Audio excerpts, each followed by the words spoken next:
Amerika Serikat menuduh Rusia telah melanggar perjanjian senjata nuklir.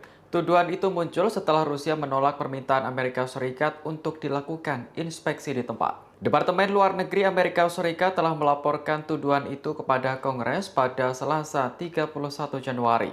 Dalam laporannya, Amerika Serikat menyebut para pejabat Rusia menolak untuk mengadakan pertemuan terkait kepatuhan senjata nuklir. Munculnya konflik ini semakin menambah kekhawatiran bahwa dua negara itu tak lagi dapat bekerja sama. Kerjasama yang dimaksud adalah dalam hal penurunan senjata nuklir. Sebagai informasi, Amerika Serikat dan Rusia terikat dalam perjanjian nuklir yang disebut New START. Perjanjian ini ditandatangani oleh Presiden Barack Obama dan Peter Medvedev pada tahun 2010. Namun masa berlaku perjanjian ini akan segera berakhir pada tahun 2026. Jika tidak segera diperbarui, ilmuwan khawatir kedua negara itu akan berlomba-lomba meningkatkan nuklir. Sementara itu, Rusia telah mengungkap alasan menolak pertemuan dengan Amerika Serikat terkait nuklir. Kementerian Luar Negeri Rusia menyebut hal itu tidak mungkin dilakukan di tengah perang. Apalagi Amerika Serikat terus memasok Ukraina dengan senjata yang membuat Rusia semakin meradang.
Terima kasih sudah nonton.